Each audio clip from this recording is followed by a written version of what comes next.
G'day viewers, the end of another week means it's time once more for Totally Fucked Up Friday.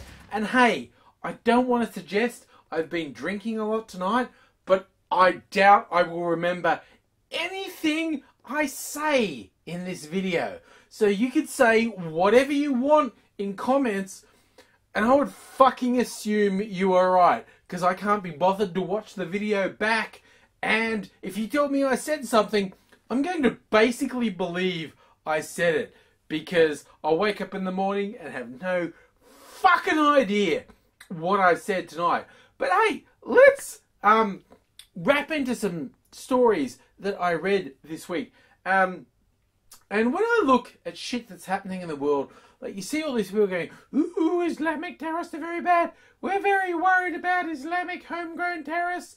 I wonder why we're actually being friendly to countries like Saudi Arabia, who are a bunch of fuckheads. And I go, oh, right, that's right. Oil. That's why we're friends with Saudi Arabia. And a Saudi cleric this week, one Sheikh Abdul Aziz Al Sheikh. Why do you have to have Sheikh twice in your name? That seems excessive. Okay? And he pronounced Twitter is the source of all evil. It's like, oh yeah, it could be a good thing with people communicating, but it's all triviality and sex and awfulness.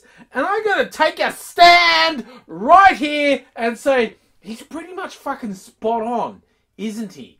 I mean, honestly, I enjoy Twitter, but has there ever been a more accurate description of it than triviality, sex and depravity? I'm not saying those are bad things. I enjoy triviality and sex and depravity. And I will often go on record that these Islamic clerics who want to condemn everything in the West are wrong and bad and nasty. But I gotta be honest, this guy seems to be on the money. That's all I can say right now. I read it and go, oh, what a wanker, except, God, I think he's right. But I don't see anything wrong with that. If I didn't have triviality and sex and depravity in my life, I'd be really fucking bored, is what I'm saying right now. If you notice my eyes go down occasionally, I write notes to myself about what I'm going to talk about in a video, and I put them on my tripod stand, and to remind myself I have to look down occasionally. And the next one, I looked at my note about 3 times while I was talking, and I couldn't remember what the fuck those notes meant. But I suddenly do. Hey, who's scared of clowns?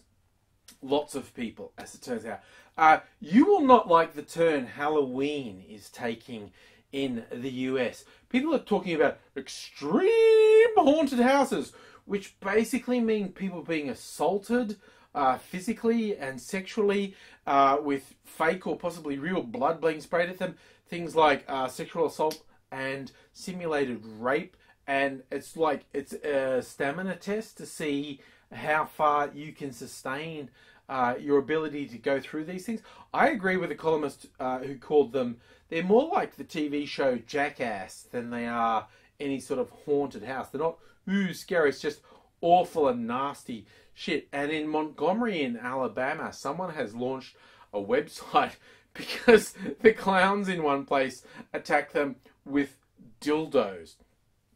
And it's like, okay, I think Halloween may have officially jumped the shark when you're attacked by clowns with dildos in the car park of the theme park. Before you've even bought a ticket, guys in clown suits assault, including like juveniles, like under 18s, with dildos. You see, that's not Halloween, that's not fun, that's not scary, that's just fucked up in a really stupid way. So I don't like to appear conservative and backward, but really this trend to just be as shit as possible to people, that's not scary, it's just fucked and stupid. So I actually side with the people who've launched this lawsuit in Montgomery, that that's just a seriously fucked thing to do.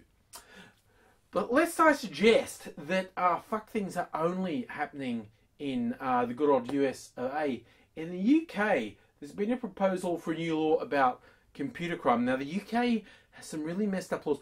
People have gone to jail for trolling people on Facebook and on the internet generally. Now I don't like the people who set up either hate sites, or when there's a memorial site for someone who's died, fuckwits go on just to try and wind stuff up. I don't like those people, but I don't necessarily think they deserve a jail sentence. That is happening, not just in the UK. It's happened in Australia, it's happened in the US, probably happened in a bunch of other places as well. But in the UK, there's a law proposed that says if someone commits a computer crime that endangers national security or the economy or the environment or all these other things, you can go to jail. In other words, if you do something online that pisses off the ruling authorities, they can throw you in jail.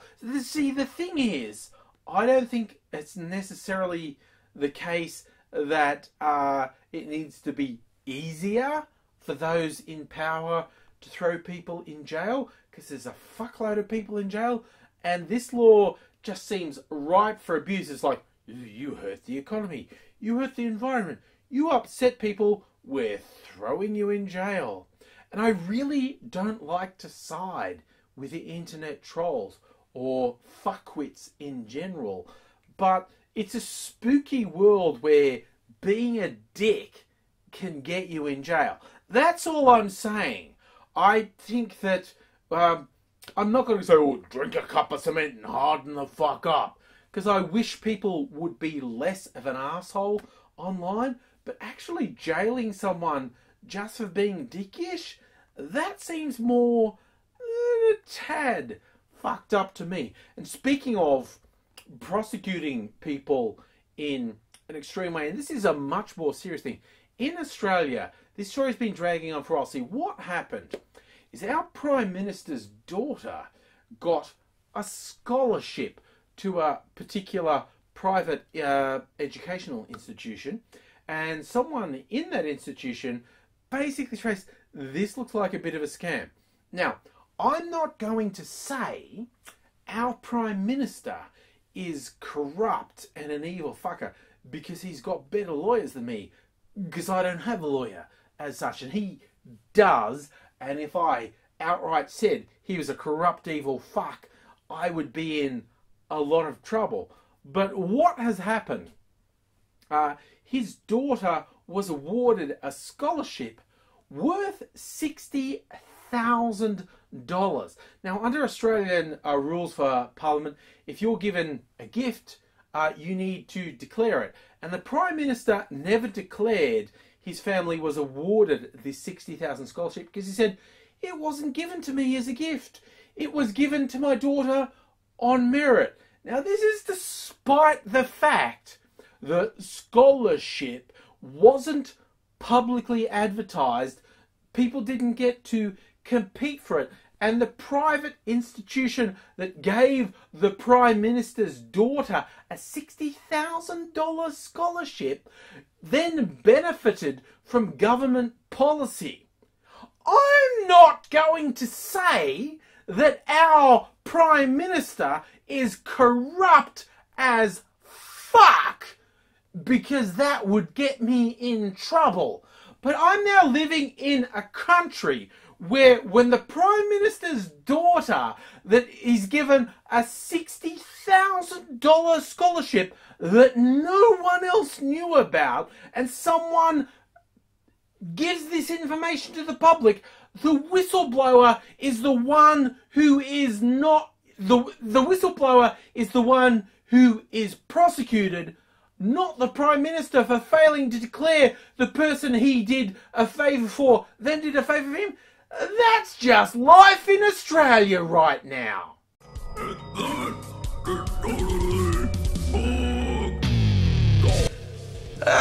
Seriously, you'd make whatever comment you like, and I would assume it was an accurate response to my video, because I won't remember it. But hey, if you like me, subscribe if you haven't already, and if you are subscribed, share it on the social media. And that would help me. If you like what I do and want to see more, share it with all your friends you can. And I will do more and more of these videos. Yay!